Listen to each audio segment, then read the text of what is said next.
רובכם על כולכם הצעיר כבר הייתם במספיק דיונים על הציונות הדתית. אני בוודאי שהייתי כמאזין משוחח, מנסה לפרוט את השאלה הגדולה ודוגמאות, תשובות מאוד ארציות, שהכותרת שלהם, הציונות הדתית, הקבוצה של הציונים הדתיים, היא לא סקטור, היא קבוצת איכות. זה כאילו אותו דבר, אבל זה לגמרי לא אותו דבר, כי זו הסתכלות אחרת. כל דבר שקורה, כל דבר משמעותי, שקורה בציונות הדתית, בקבוצת האוכלוסייה הזאת, יקרה בעזרת השם בעתיד גם בחברה הכללית. יש לנו נטייה לאנשים דתיים לומר הפוך, שאצלנו הדתיים יש דיליי. דברים שמגיעים אליהם, בעיקר מדברים על דברים רעים, בסוף מגיעים גם אלינו, כי אנחנו שמרניים יותר, ותופעות רעות מחלחלות בסוף ומגיעות אלינו. אני מציע מבט הפוך.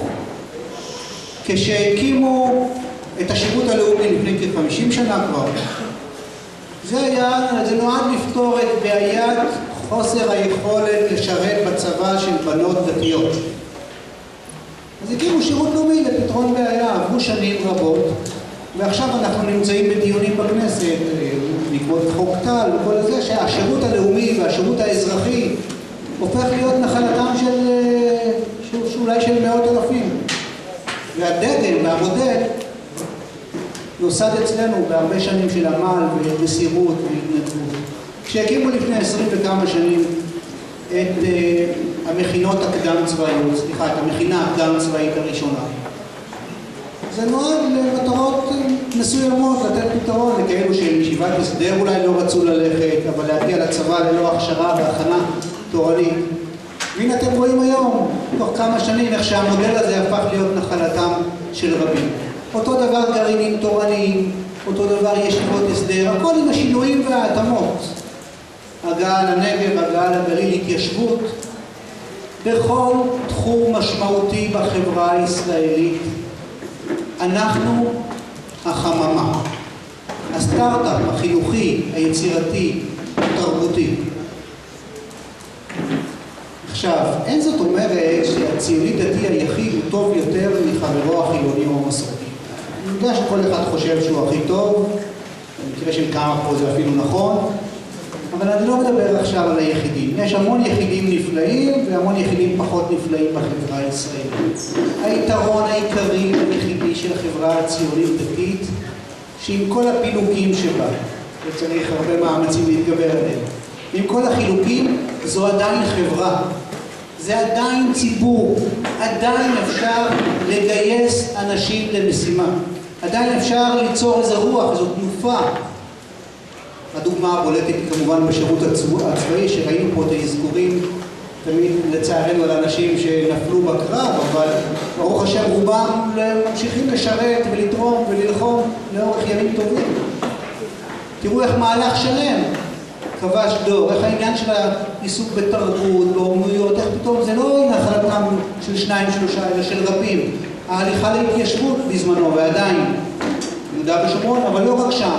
הקהילות הדתיות לאומיות, הישיבות התיכוניות והאולפנות והמדרשות והשכלת הבנות, ההשכלה התורנית, שפעם זה בכלל מדבר על זה, רק לפני 20-25 שנה זה היו נשים בודדות שלמדו תורה. והיום יש תנופה, וגם כאלה שלא לומדות במדרשות, אז באולפנות ובתיכונים לומדים הרבה יותר. זאת אומרת, יש פה חברה שעושה דברים נפלאים, היא סובלת מחוסר ביטחון עצמי מסוים, מרגשי עליונות ומרגשי נחיתות, שלפעמים זה אותו דבר.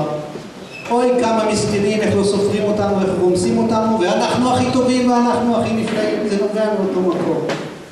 אני בסך הכל מציע לכם, ידידיי הצעירים ממני והמבוגרים ממני, מבט קצת יותר אופטימי. מסתכלים עלינו, מביטים בנו, רוצים אותנו כשותפים, ואנחנו צריכים להיענות לשותפות הזאת, לא להשתלט. אני אפילו לא קורא לזה להשתלב בחברה. אני מדבר על שותפות בחברה הישראלית, משום שיש לנו כל כך הרבה דברים שבהם אנחנו שותפים מובילים, ושהעובדה שאנחנו ציבור, שאנחנו קבוצה, יכולה ומעשירה כל כך הרבה את החברה הישראלית, שאם רק נדע את זה, אם רק נהיה גאים, לא בהתנסות, אלא מתוך תחושת האחריות שלנו לכלל הציבור ולכלל מדינת ישראל. ולכן אני אומר, בואו נמשיך, בואו נרוץ מתוך איזה ביטחון עצמי שלא שוכח שאנחנו חלק מקבוצה שלמה. ולסיום, החלק הזה אני אומר שאחד מהאתגרים הוא, אנחנו נמצאים בעידן של הפרטה.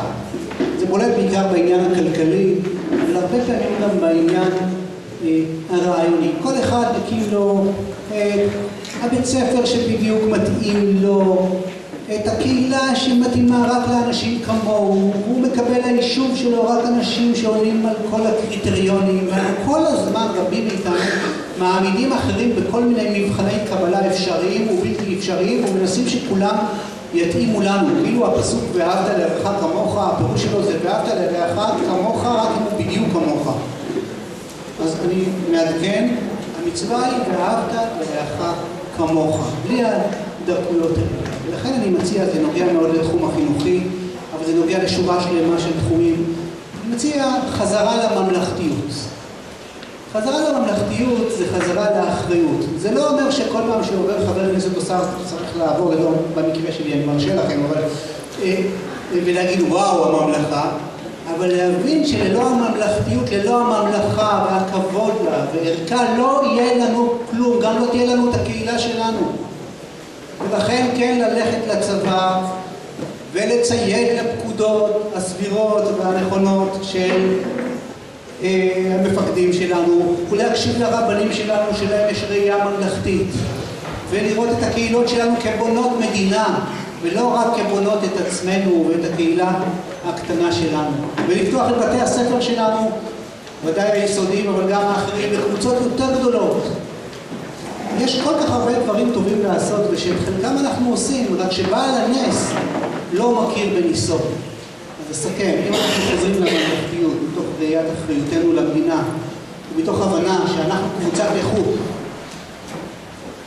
שיכולה לפתח הרבה רעיונות שהם נחלת, בעתיד נחלת כלל החברה, אז אנחנו נהיה בדרך הנכונה לתועלת כל הדברים שאנחנו מאמינים בהם, שהם כמובן הנחלתה של תורת ישראל, תורת ארץ ישראל, במדינתנו, בשותפות, באהבה וברעות.